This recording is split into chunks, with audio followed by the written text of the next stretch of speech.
Hello बच्चों, let's see the question. The question said that a gas consists of rigid molecule was initially under a standard condition, then the gas was compressed adiabatically.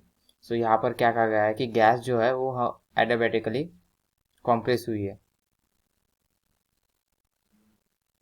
with n is equal to 0.5 times. Was compressed adiabatically, neta is equal to 0.5 times. Find the mean kinetic energy of the rotating molecule in the final state. तो यहाँ पर हमें निकालना है कि mean kinetic energy कितनी है of the rotation per molecule in the final state. So ये प्रॉब्लम किससे रिलेटेड है? This problem is related to kinetic theory of gas में से जो टॉपिक है that is mean kinetic energy. It is related to mean kinetic energy of the rotating molecule. तो key concept क्या होगा?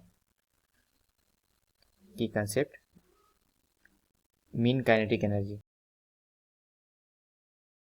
of rotating molecule.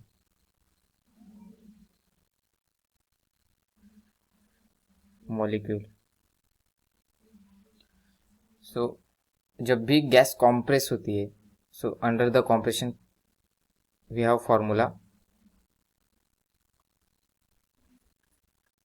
और यहाँ पर एडियाबैटिक है, that means gamma minus 1 TV gamma minus 1 equal to, ये क्या होता है? कांस्टेंट होता है.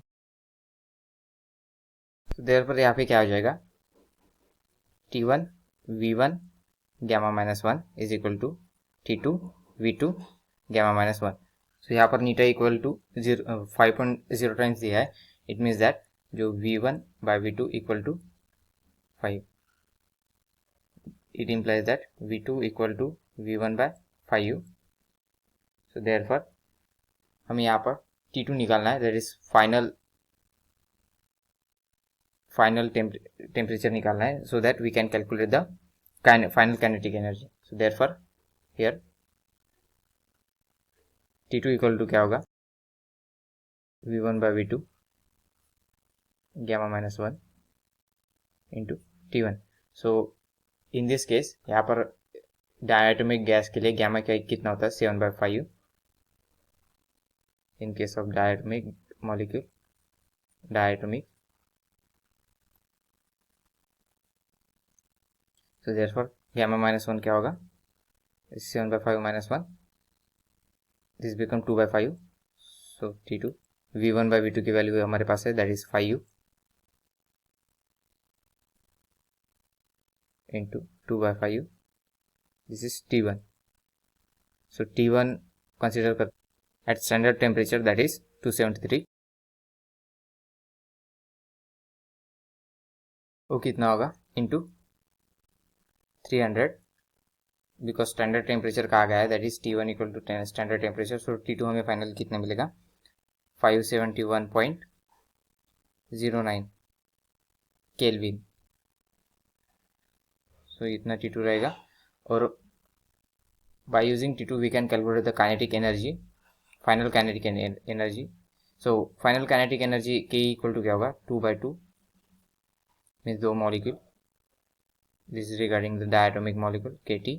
सो इक्वल टू K मीन्स यहाँ पर क्या है? Boltzmann constant. बोल्ट्जमैन कांस्टेंट की वैल्यू क्या होती है? 1.38 इंटू 10 टू द पावर, यहाँ पर 10 टू द पावर माइनस 23. और यहाँ पर क्या होगा? K T2 होगा.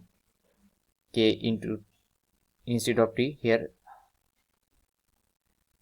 our T2 is there, into 571.09.